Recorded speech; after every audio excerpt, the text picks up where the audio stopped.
Selamat sore pemirsa. Sumatera Utara hari ini kembali hadir menjumpai Anda edisi Senin 14 November 2022 bersama saya Hafiz Eko Diantoro. Dan saya Anissa. Pemirsa, tim redaksi kami telah menghimpun sejumlah informasi aktual seputar Sumatera Utara untuk Anda, dan berikut informasi selengkapnya.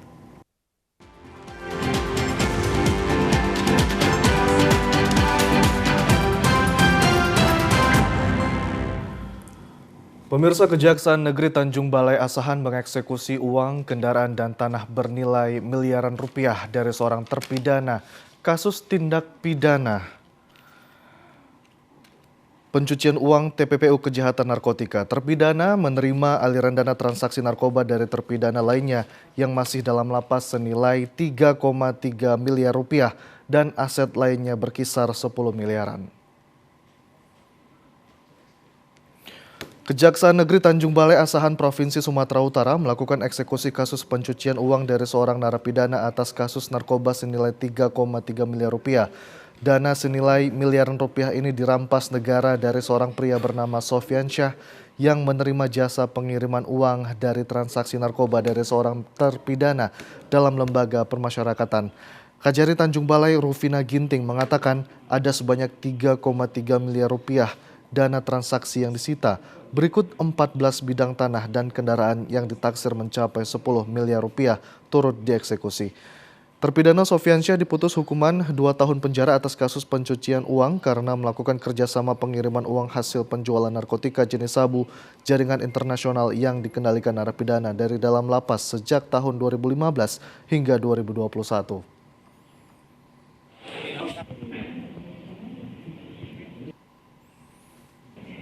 Asal uang ini berasal dari transaksi narkoba, di mana rekening terpidana itu digunakan oleh beberapa narapidana yang ditahan di Tanjung Gusta, kemudian ada yang di Lapas Nusa Kambangan maupun di Tangerang, di mana rekeningnya ini digunakan sebagai rekening penampung atas transaksi narkotika.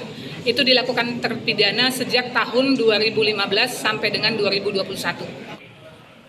Selanjutnya terhadap barang bukti uang dan harta kekayaan terpidana akan dititipkan ke bank untuk dikembalikan ke negara. Pemirsa, terlibat peredaran narkotika jenis ganja kering, 6 anak jalanan di Kota Padang Sidempuan ditangkap polisi. Dari para tersangka, petugas mengamankan 13 bal narkotika jenis ganja yang hendak dipasarkan di Pulau Jawa.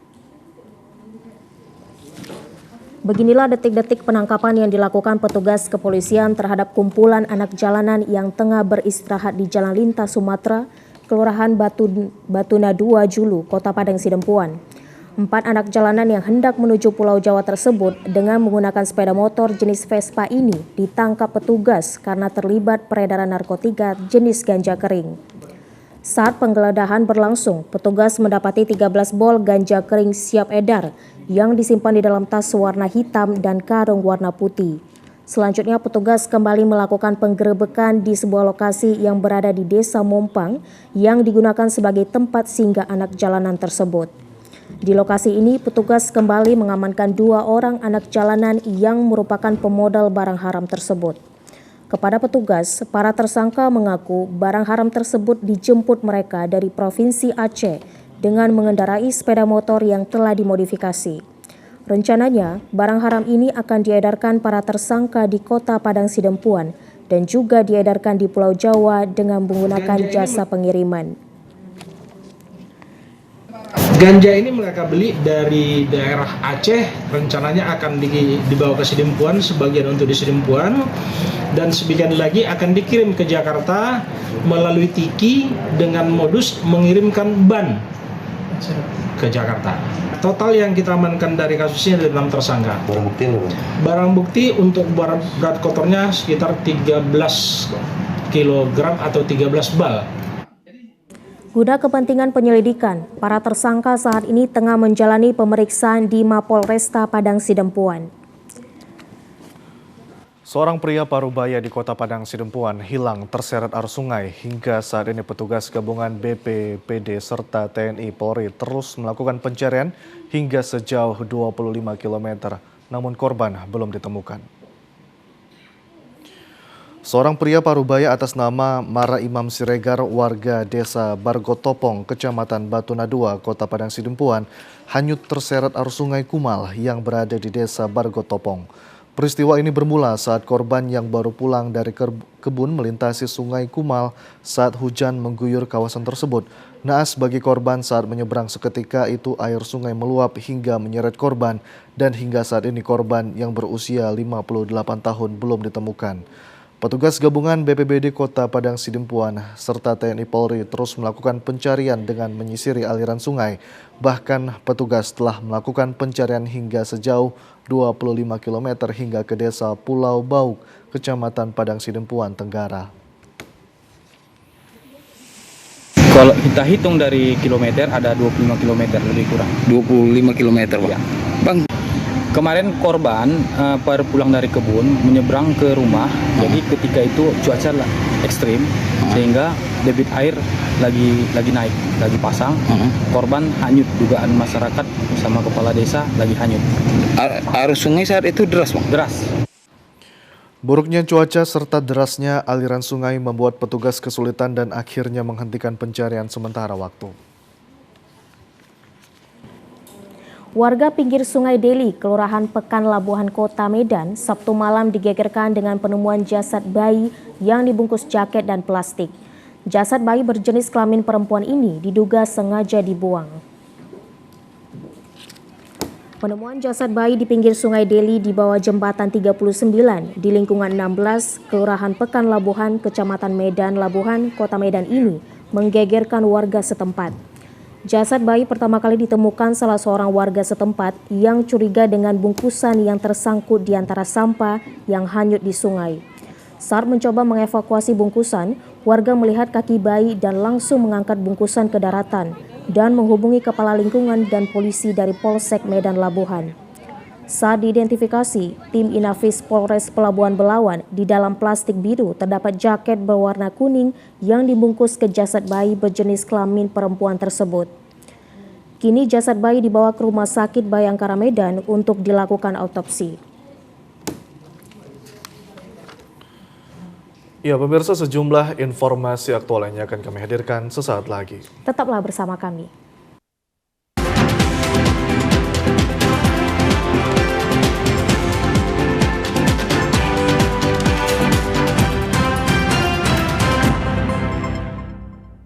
Ayo, cegah stunting. Kunjungi bidan andalan Anda untuk merencanakan dan mengatur jarak kehamilan untuk tumbuh kembang buah hati yang optimal. Cegah stunting itu penting melalui perencanaan keluarga. Khawatir ber-KB? Tunda kehamilan dan raih cita-cita dengan Andalan FA. Andalan laktasi untuk ibu menyusui. Ber-KB itu mudah. Andalan pilihan perempuan Indonesia.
TVRI Media Pemersatu Bangsa.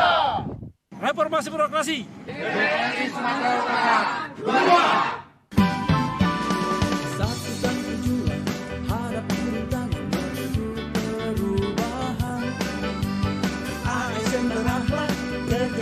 Hati untuk Sumatera Utara. Satukan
Ya, pemirsa, meluapnya air sungai yang kerap terjadi setiap tahunnya mengakibatkan rumah warga di Kabupaten Langkat terendam banjir. Terjadi diduga akibat pendangkalan aliran sungai yang berdampingan dengan pemukiman warga. Seperti aliran sungai Batang Serangan yang berada di Kecamatan Tanjung Pura diduga menjadi penyebab banjir yang kerap terjadi di dua kecamatan yang ada, di antaranya Kecamatan Tanjung Pura dan Hinai. Hal tersebut disampaikan pihak masyarakat didampingi perangkat desa saat Kapolres Langkat AKBP Danu Pamungkas Totok melakukan peninjauan langsung dengan menyusuri pinggiran sungai bersama pemerintah Kabupaten Langkat. Berbagai keluhan masyarakat sudah disampaikan dalam rapat koordinasi agar banjir tidak terjadi lagi. Sekretaris Desa Lalang Suhendra mengatakan penyebab banjir yang dialami warga Tanjung Pura adalah akibat dangkalnya arus sungai sehingga tidak mampu lagi menahan debit air.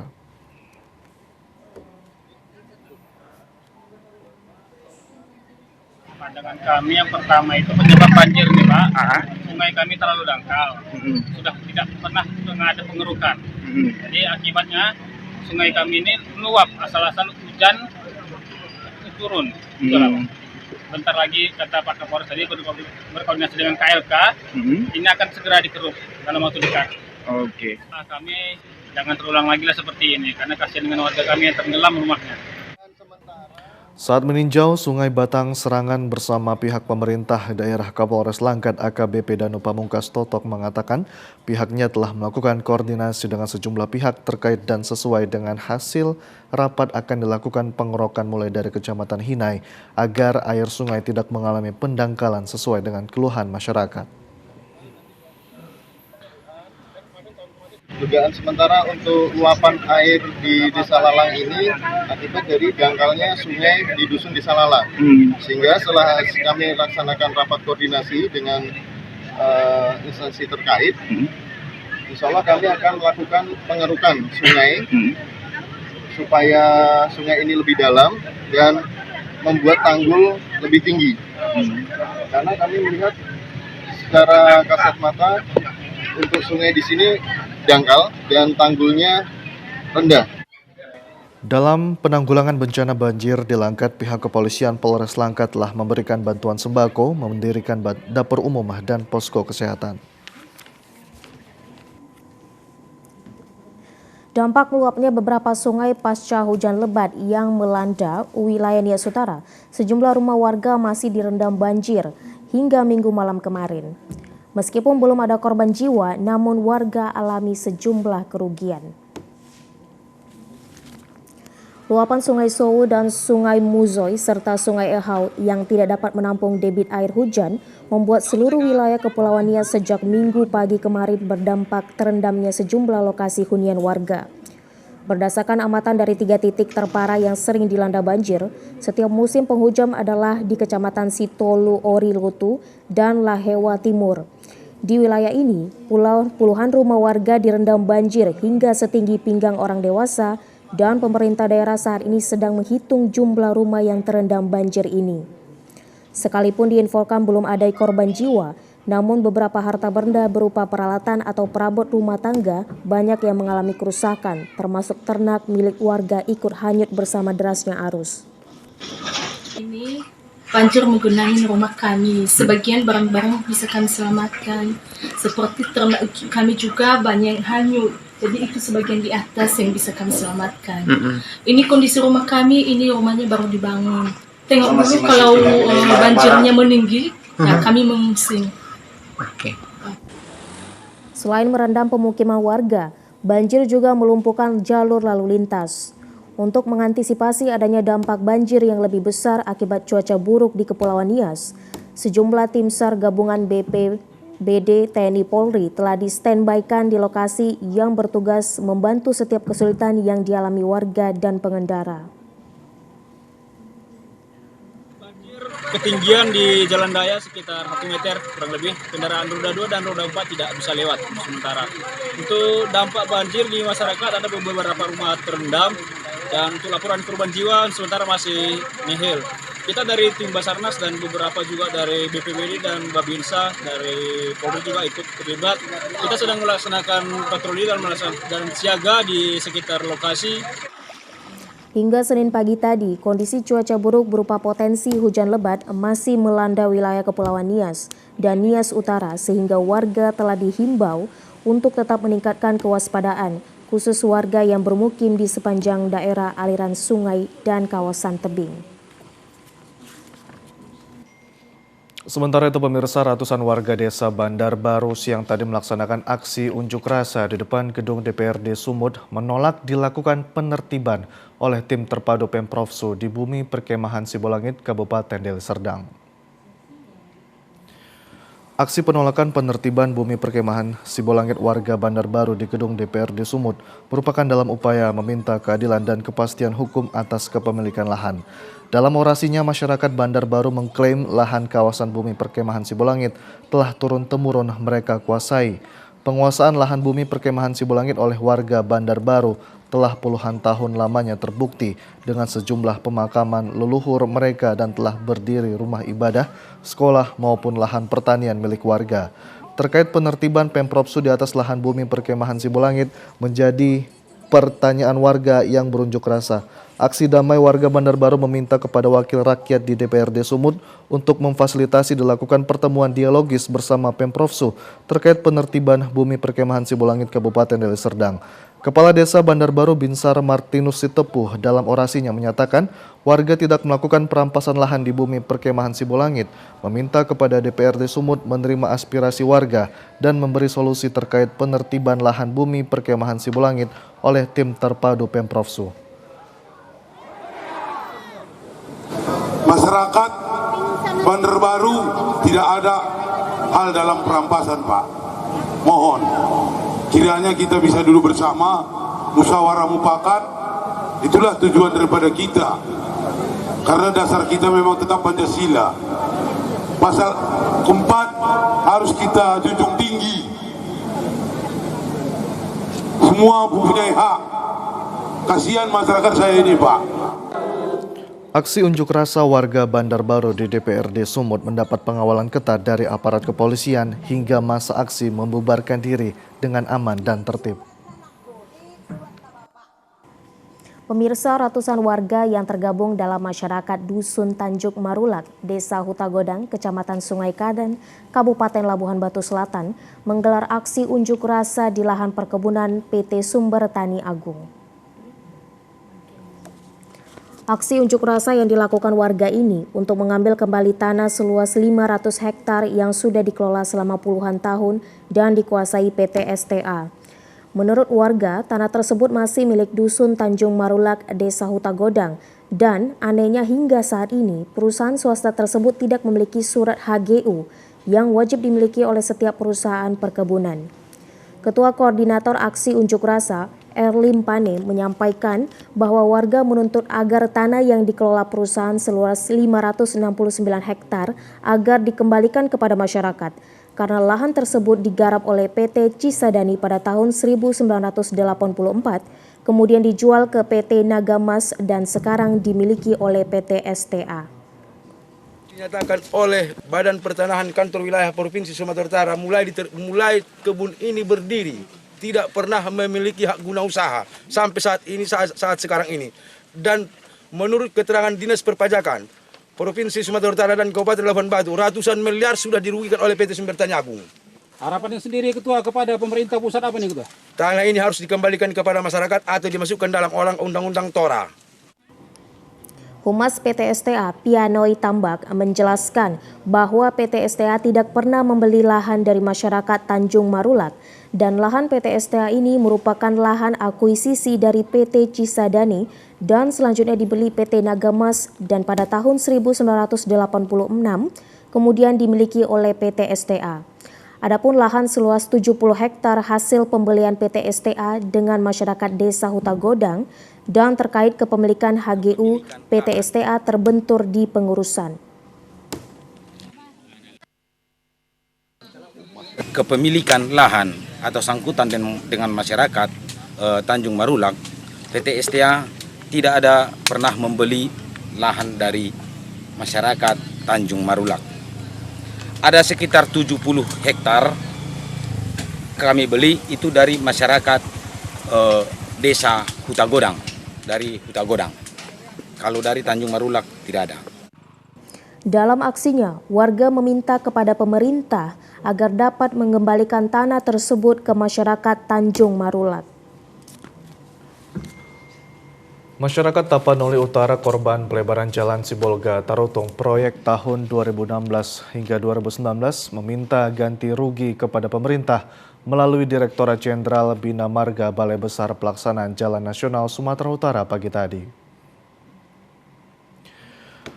Aliansi Masyarakat Pro Demokrasi Forum Korban Ganti Rugi Pengadaan Tanah Reservasi Pelebaran Jalan pagi tadi berdialog dengan Kepala Balai Besar Pelaksanaan Jalan Nasional Sumatera Utara Brawijaya menuntut penyelesaian pembayaran ganti rugi atas tanah yang sudah dibangun jalan. Brawijaya mengatakan akan mengakomodir seluruh tuntutan masyarakat kepada Dirjen Bina Marga Sumatera Utara. Nilai ganti rugi yang diperkirakan untuk diberikan kepada masyarakat lebih kurang 30 miliar rupiah. Brawijaya berjanji kepada para korban pembangunan jalan akan diselesaikan pada tahun anggaran 2023. Kepala Balai Besar Pelaksanaan Jalan Nasional Brawijaya menjelaskan, masyarakat sebagai penerima ganti rugi harus menyiapkan segala bentuk administrasi yang diperlukan agar pada pencairannya tidak mengalami kendala. Kita sudah bergerak sebetulnya sejak rapat pertama bulan Juni, kemudian surat permohonan untuk pembauran penlok juga sudah kita layangkan. Intinya adalah dan sesuai dengan arahan Bapak Pimpinan, Bapak Dirjen saya untuk menyelesaikan masalah. Jadi ini kita harapkan bisa diselesaikan. Ini udah penghujung tahun, jadi rasanya tidak bisa selesai untuk tahun 2023 selesai ya. Ketua Aliansi Masyarakat Pro Demokrasi Taput Maruli Hutagalung mengatakan kehadiran korban ganti rugi mendatangi kantor Balai Besar Pelaksanaan Jalan Nasional Sumatera Utara untuk memastikan realisasi pembayaran ganti rugi atas tanah rakyat yang sudah tertunda sejak 2019 yang lalu. Ia dan masyarakat lainnya mengaku mendapat angin segar karena Brawijaya berjanji akan menyelesaikan pembayaran ganti rugi secepatnya.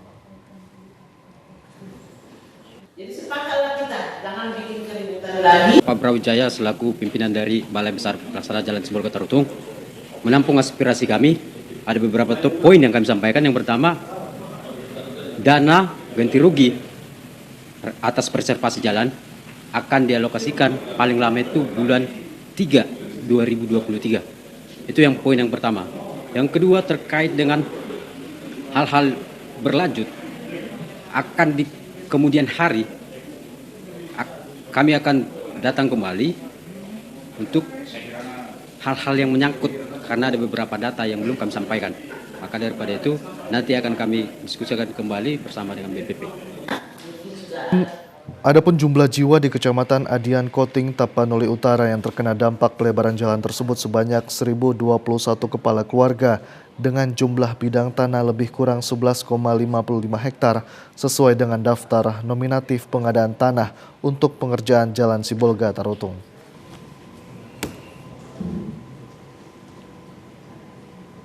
Ya pemirsa, sejumlah informasi menarik lainnya akan kami hadirkan sesaat lagi. Tetaplah bersama kami di Sumatera Utara hari ini.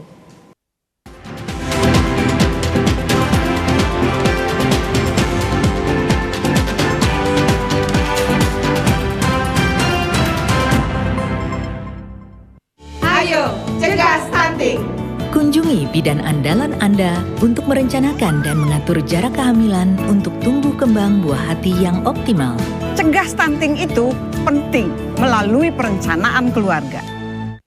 Khawatir ber-KB? Tunda kehamilan dan raih cita-cita dengan Andalan FA. Andalan laktasi untuk ibu menyusui. Ber-KB itu mudah. Andalan pilihan perempuan Indonesia.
TVRI Media Pemersatu Bangsa.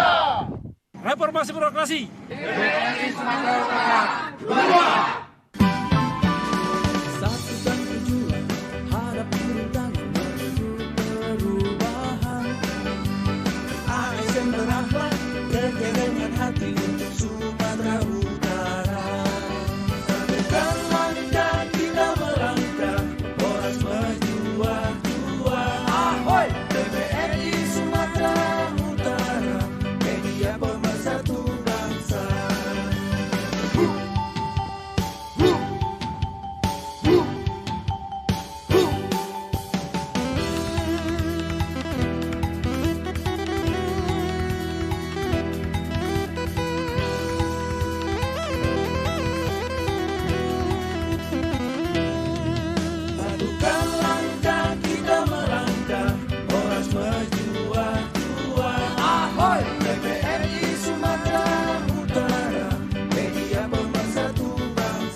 Gubernur Sumatera Utara Edi Rahmayadi melantik Inspektur Inspektorat Jenderal Wilayah 3 Kementerian Dalam Negeri Elvi Nainggolan sebagai pejabat Bupati Tapanuli Tengah menggantikan pejabat Bupati Tapteng terdahulu Yeti Sembiring.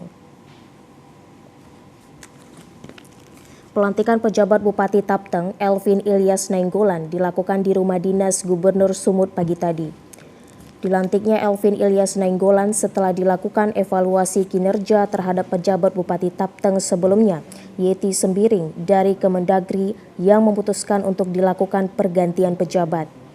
Gubernur Sumut Edi Rahmayadi mengatakan pejabat bupati yang baru dilantik harus seorang aparatur sipil negara atau ASN agar dapat bekerja secara profesional.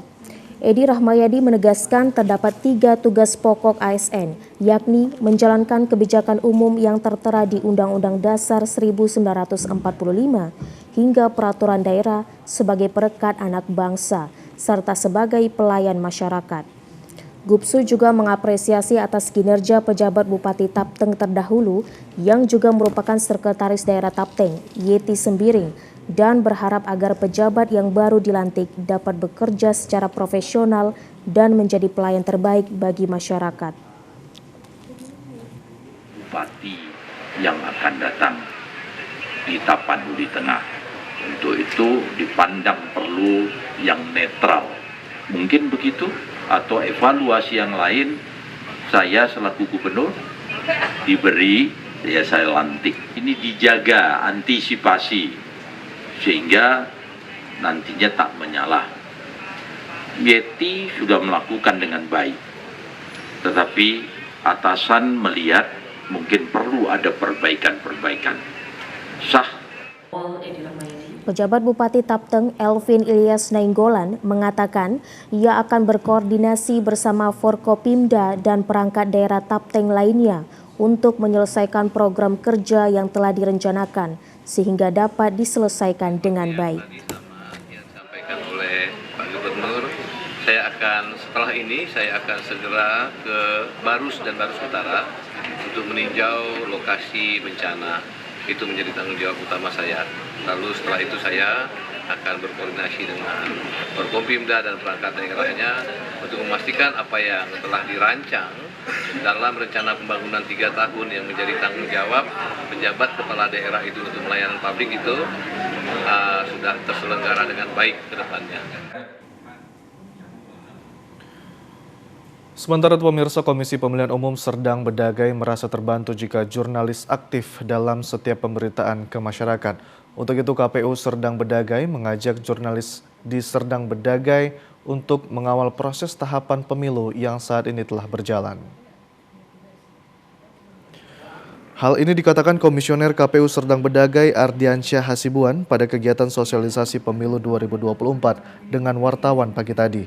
Dalam kegiatan tersebut, KPU Serdang Bedagai juga menggandeng Kejaksaan Negeri Sergai bidang intelijen untuk memberikan materi tahapan pemilu dari aspek penegakan hukum sengketa pemilu karena isu yang sangat strategis dalam pemilu kali ini untuk tolak politik isu SARA. Hal ini dipertegas Faisal selaku pihak kejaksaan untuk tidak memakai politik identitas dalam kegiatan proses demokrasi saat ini. Begitu juga pihak KPU tentunya terus berupaya untuk menangkal kegiatan tersebut yang dapat memecah persatuan dan kesatuan bangsa. Komisioner KPU Serdang Bedagai bidang penyelenggara Ardiansyah Hasibuan mengajak jurnalis di Sergai turut mengawal dan berpartisipasi dalam proses tahapan pemilu yang saat ini sedang berjalan. Di antaranya saat ini sudah dilakukan pemuktahiran data pemilih, pendaftaran dan verifikasi peserta pemilu yang saat ini sedang berlangsung hingga tanggal 13 Desember nanti. Penetapan peserta pemilu, penetapan jumlah kursi dan penetapan daerah pemilih yang berlangsung hingga 9 Februari 2023 dan pencalonan presiden dan wakil serta anggota DPR, DPD, DPRD, provinsi dan kabupaten kota. Hingga yang terakhir pemungutan suara pada 14 Februari 2024. Ardiansyah menambahkan semua tahapan tersebut perlu peran serta jurnalis untuk mempublikasikan kepada masyarakat umum.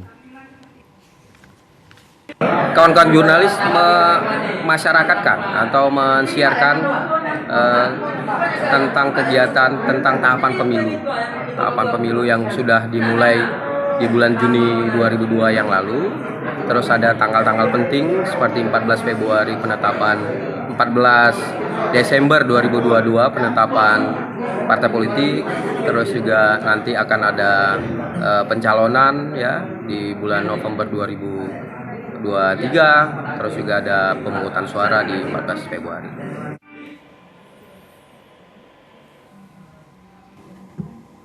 Meskipun pernah mendapat peringkat 1 terkait peredaran dan penyalahgunaan narkoba di wilayah hukum, BNN Kabupaten Labuhan Batu Utara meliputi Kabupaten Labuhan Batu, Labuhan Batu Selatan dan Labuhan Batu Utara ini turun menjadi peringkat besar ketiga seprovinsi Sumatera Utara.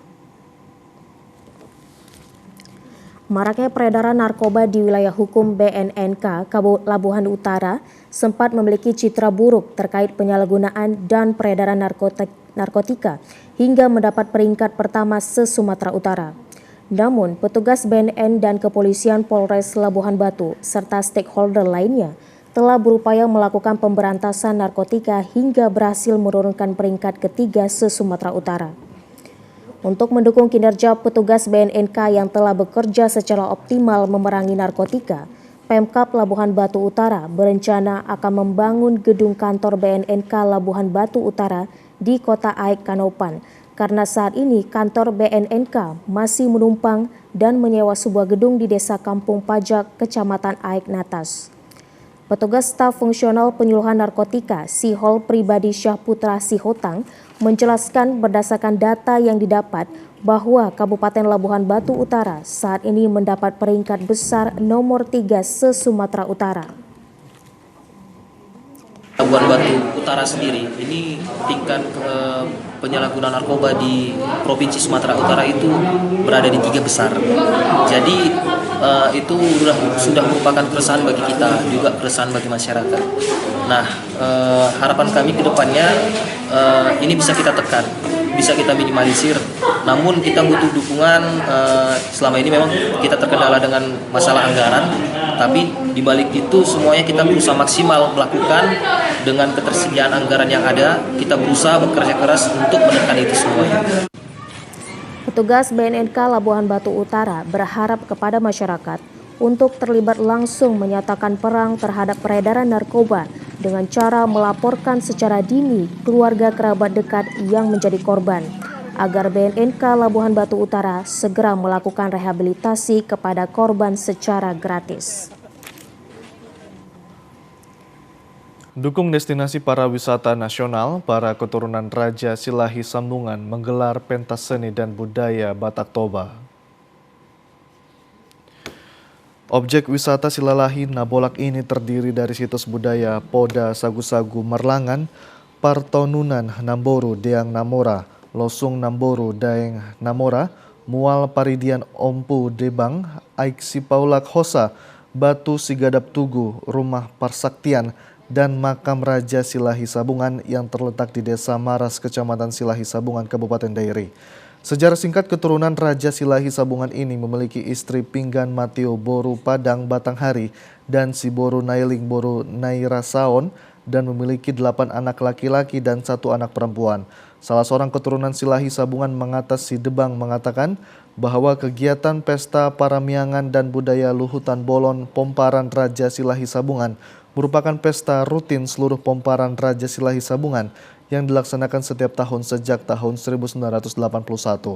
Kegiatan pesta ataupun Paramiangan dan budaya Luhut Bolon Pomparan Raja Silahi Sabungan kali ini dilaksanakan selama 3 hari mulai dari 11 hingga 13 November 2022 ini dirangkai dengan berbagai kegiatan seperti pementasan seni dan budaya adat Toba, pemberian tali asih atau beasiswa bagi keturunan Raja Silahi Sabungan yang berprestasi di sekolah mulai dari tingkat SD hingga mahasiswa, melakukan seminar pengembangan karir dan wirausaha public speaking dan seminar bahaya narkoba. Kegiatan ini dilakukan guna mendukung pemerintah dalam hal membangkitkan destinasi pariwisata khususnya di kawasan Danau Toba. Pagelaran budaya di Silalahi Nabolak ini diperkirakan dihadiri sekitar 10.000 orang. Panitia menyediakan makan dan minum selama 3 hari 3 malam bagi para pengunjung untuk melihat pagelaran seni dan budaya Batak Toba yang dilaksanakan keturunan Debang Raja saat ini. Sebagai bangsa Batak kita bangga ya, apalagi sebagai keturunan Pomparan Raja Silahi Sabungan kita sangat bangga sekali. Apalagi tadi kita dengar bersama-sama ini jadi ikon pariwisata Kabupaten Dairi. Mudah-mudahan geliat ekonomi bisa bertumbuh baik di Kecamatan Silahi Sabungan. Kami yakin Silahi Sabungan ke depan akan maju dari sektor pariwisata. Pentas seni dan budaya ini terlaksana berkat bantuan dan perhatian pemerintah Kabupaten Dairi yang selalu mendukung kegiatan tersebut setiap tahunnya. Pemirsa, keberadaan spanduk atau panji kadaluarsa yang dipajangkan pada berbagai sudut di Kota Medan menimbulkan kesan kesemrautan kota, bahkan tampak tidak sedap dipandang mata warga kota yang memandangnya. Beginilah keberadaan spanduk atau panji yang telah kadaluarsa yang masih tetap terpanjang pada berbagai sudut di Kota Medan. Dari pantauan pagi tadi di Jalan Letjen Jamin Ginting, yaitu di persimpangan Jalan Dr. Mansur dengan Letjen Jamin Ginting, tampak spanduk dipajangkan secara sembarangan, yaitu di Pulau Jalan. Demikian halnya di persimpangan jalan antara Jalan Kapten Patimura dengan Letjen Jamin Ginting, atau pada lokasi Monumen Letjen Jamin Ginting masih bercokol spanduk yang sudah kadaluarsa. Kesemrautan spanduk ini juga terjadi pada persimpangan 4 Jalan Abdullah Lubis dengan Jalan Iskandar Muda yang juga telah kadaluarsa tampak semraut. Hal yang sama juga terdapat pada persimpangan Jalan 4 Jalan Iskandar Muda dengan Jalan Gajah Mada. Juga terdapat spanduk yang hanya diikat menggunakan tali plastik pada tiang-tiang yang ada di sekitarnya. Bahkan, keberadaan spanduk ini sangat mengganggu kenyamanan pengguna jalan, khususnya para warga pejalan kaki, karena spanduk dipajangkan sangat rendah. Kesemrautan spanduk ini juga tampak di bundaran Jalan Gatot Subroto yang dipajang pada pagar tanah kosong yang berada di sekitarnya. Bahkan di antara spanduk ini sudah ada yang robek masih terpampang. Kesemrautan spanduk ini juga tampak di persimpangan Jalan Putri Hijau dengan Jalan Guru Patimpus yang selama ini menjadi salah satu kawasan persimpangan 4 jalan yang selalu dipajangkan spanduk dengan hanya diikat tali plastik pada tiang-tiang yang ada. Sehingga tampak semraut dan sangat melanggar estetika kota. Diprediksi spanduk-spanduk ini dipasang pada malam hari ketika keramaian warga melintasi kota telah berkurang. Spanduk-spanduk ini ada yang berisikan slogan dan ada juga propaganda.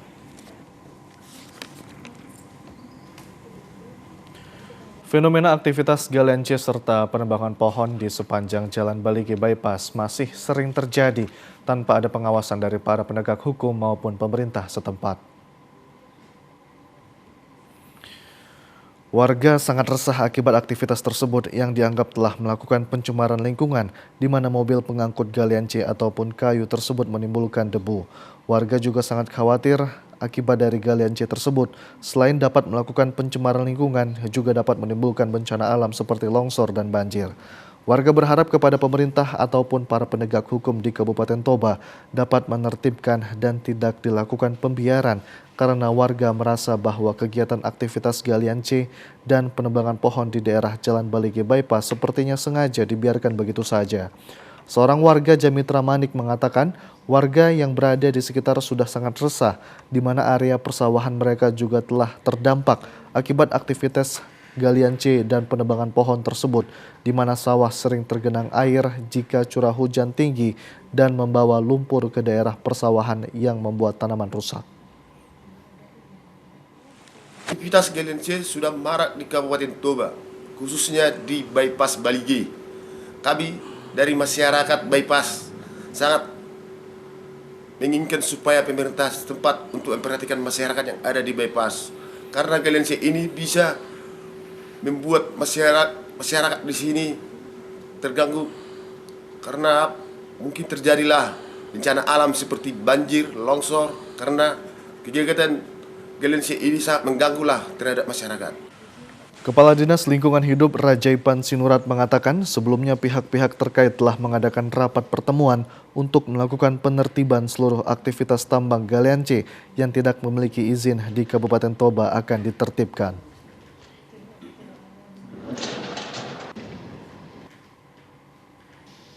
Sudah kita bikin surat pada berapa bulan yang lalu. Ya karena itu kita kan di kabupaten kota sudah menyuarakan ini di provinsi. Jadi provinsi saya sudah kasih data juga ke SDM. Kita tindak lanjuti sesuai informasi dari provinsi dan kita menunggu dari mana rencana tindak lanjutnya.